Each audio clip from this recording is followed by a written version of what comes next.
What's up, guys? Today we are going to get our hands dirty, literally. We're going to be talking about environmental reports and why they're so necessary in property assessments. So you're going to want to buckle up because this is going to be a wild ride through the world of soil, water, and regulations. So we're going to kick things off with the basics. Environmental reports are a big deal when it comes to property assessments. You're going to want to think of them as the health checkup for your potential investment or property. These reports spot potential issues like contaminated soil or compromised groundwater. Trust me, these problems are not just annoying, they're going to turn a prime piece of real estate into a fucking money pit. We're talking about making a property unsuitable for its intended use and racking up super large, expensive fixes. Plus, the time that it's going to take to sort these issues out is a super buzzkill. So what do these reports do? They give investors, developers, and owners pretty much the lowdown on a property's environmental health. It's not just about them though. It's about keeping the neighborhood happy and protecting those long-term investments. Because we should care about the environment too, right? Now, let's dig a little bit deeper. Environmental reports are the go-to tools for anyone serious about making real estate ventures sustainable. When you bring in the pros who know their way around these environmental assessments, it's an absolute game changer. We're looking at reducing risks, maximizing a property's potential, and keeping the planet happy for future generations, like your next buyer perhaps. So environmental studies come in essentially three different flavors. You got phase 1, phase 2, and phase 3. And after these studies are done, they provide you with a report, which are subsequently called phase 1 reports, phase 2 reports, and phase 3 reports. So first we're going to talk about phase 1 reports. Phase 1 reports are a shorthand for what it's actually called. They're actually called phase 1 environmental site assessments, or ESAs. But I'm going to use reports because it's fucking shorter and it's easier to say. So in this report or this study, you're going to be hiring a detective to check out the property's past and its present. The main goal of this is to find out if anything that's happened there before or is happening right now have affected the soil or the groundwater. Because if there are any environmental issues, they could actually cause problems and health hazards. So in essence, this assessment is so crucial because it uncovers any environmental problems, and it's not just a concern for the property owner, it's also a worry for the lenders. And once again, we want to keep the neighborhood happy as well.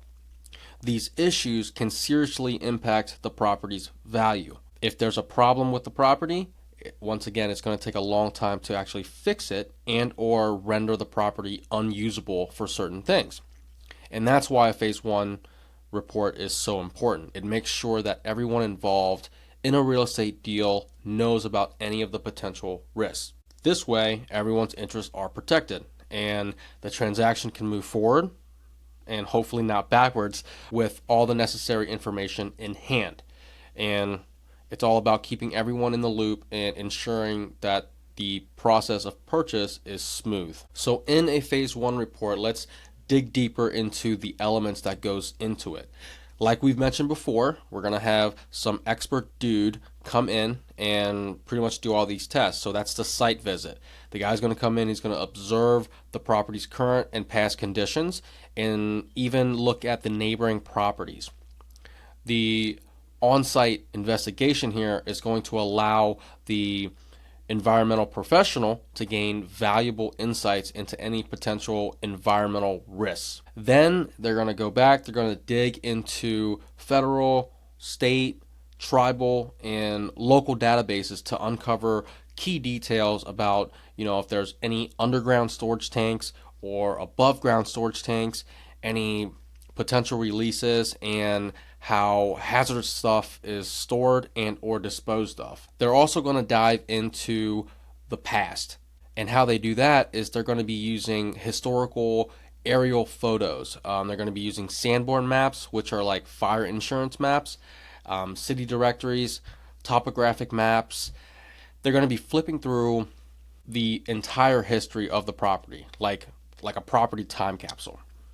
And these resources are going to give them the information about what used to be there, and it can possibly uncover any environmental secrets in its history. Then they're also going to be working with state environmental agencies, the building departments. They're going to be working with the fire departments and even the health department to look for access of important records and documents that can give them any information about the property in general. They're also going to be doing some interviews with current and past owners, operators, and pretty much anyone who knows the property's history. It's like getting the juicy details straight from the horse's mouth. Then they're actually going to also interview with the report user, and in this case, it's probably going to be you. These pros are going to cover things like checking if there are any environmental liens or limitations on the property. They're going to get insights based on the user's experience and finding out why that person or you is getting a phase 1 report. And once again, when I say, the pros or these professional dudes, what I mean is an environmental professional or an EP. And the EP is the person that's going to be evaluating and gathering all this research and all the findings and going to package it up in a nice report for you. Their main thing is, they're going to be checking out if the property has ever hosted operations with risky stuff like risky chemicals or risky gases. And when I say that, I want you to think, dry cleaners or manufacturing spots or gas stations. These guys aren't just looking at the soil and the water. They're also looking at any other data out there that could potentially throw off some sneaky vapors that could affect the whole environment or the neighborhood nearby. And just a side note, you're probably wondering who regulates all this stuff. And the organization that kind of puts out all the standards is ASTM. They're like the quality police. They set the standards for a bunch of stuff around the world just to make sure we're all healthy. And ASTM stands for the American Society for Testing and Materials. Once again, they're like the quality gurus. They lay down the law when it comes to the technical requirements for all sorts of things, from materials and products to systems and services. They essentially make the rule book for the quality game. When we're looking at phase 1 reports, the ASTM says certain things are a must, but there's also room to dig deeper.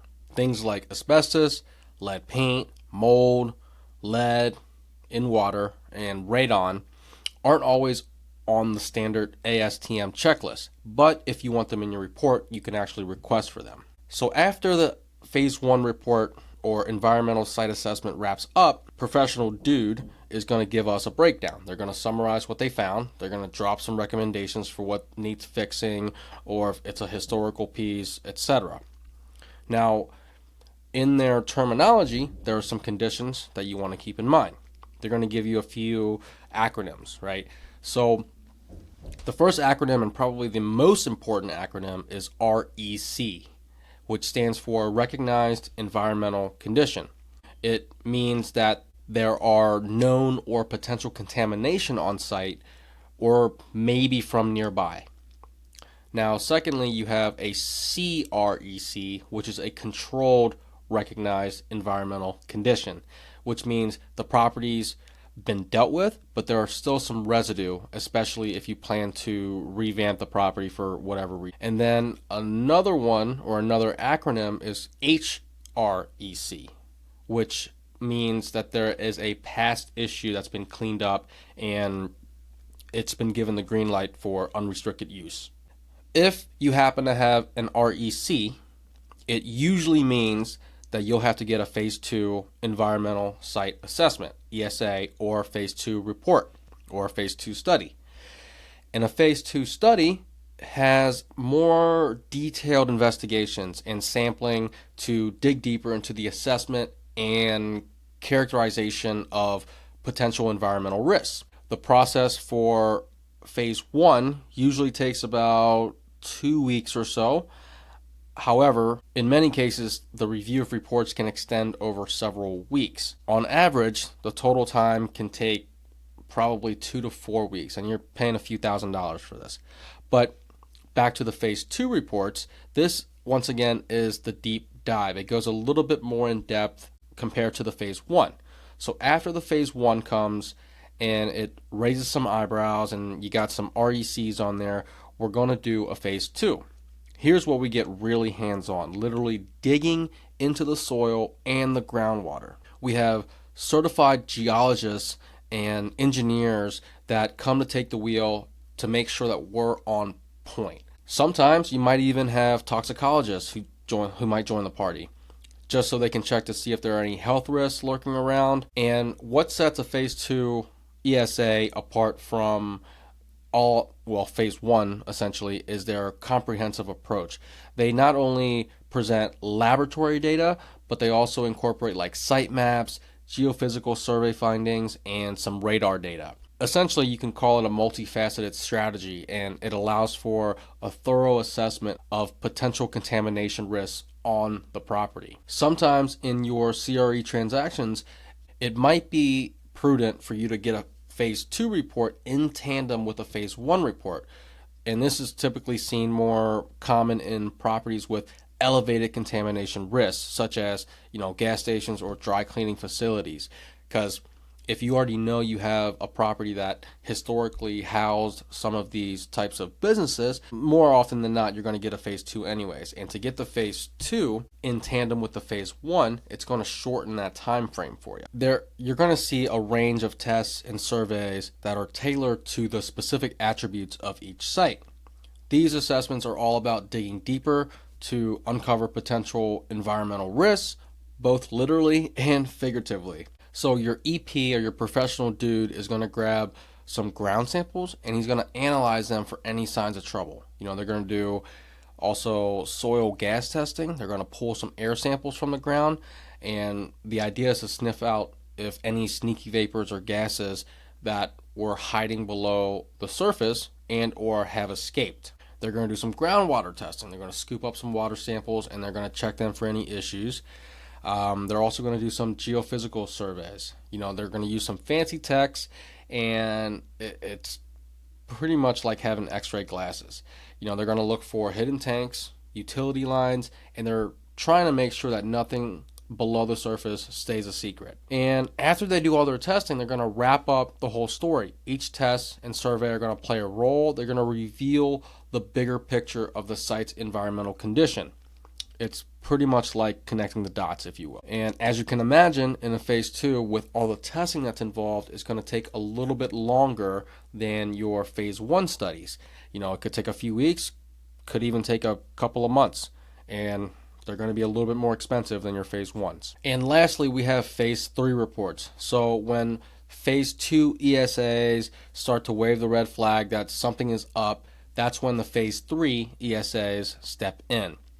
These are like your badass, more strapped up detectives who are going deep into the details of contamination. They're going to be figuring out how bad it actually is, and they're going to figure out how to keep those risks in check. The mission here for phase 3 reports is to gather more data and really get what's going on with the contamination. This approach or this study is a little bit more hands-on. It's going to include a blend of field investigations, another blend of lab analysis, and risk assessments. You're probably going to see more or additional rounds of sampling. Like they're probably going to need to gather more soil, more groundwater, and maybe even more gas samples or soil gas samples. And they might even install some stuff on your piece of land, like special monitoring wells to closely track the movement of any types of contaminants. And then, these samples are going to be taken back to the laboratories and to be studied on and to determine if the concentrations of those contaminants are going to be harmful in any way or problematic in any way. The critical component here is risk assessments. Your environmental EPs are also going to evaluate the potential adverse effects of contamination on both the environment and humans. That means you and me. This includes, examining factors like toxicity, potential exposure routes for people or ecosystems, and all the affected parties that could be involved. And once again, like the phase 1 and the phase 2, you're going to get a comprehensive report. It's probably going to be 10 times as long. These reports are already long as hell, and this is going to be the ultimate guidebook for everyone involved. You know, property owners, regulators, or anyone that's curious on what's inside these reports. You're going to find the whole story. You're going to find the journey, you're going to find the lab results, you're going to find the risk assessments, and pretty much the game plan for fixing things up. And depending on the situation, you know, your phase 3 can be done in as little as a day, even though I haven't seen it done that quickly, to, you know, probably several months. It could probably even take years, depending on the extent of that contamination. And as you can imagine, it gets a little bit more detailed and the costs go up dramatically. And there you have it. That is your little overview of the environmental site assessments or environmental studies. These are super important to figure out whether or not your dirt or your property is healthy, because at the end of the day, it's going to be a bitch to clean up if there are any issues. So it's, in my opinion, paying for these studies is worth it, just to make sure you're not buying something that had something that you're not expecting. And until next time, Wonton out.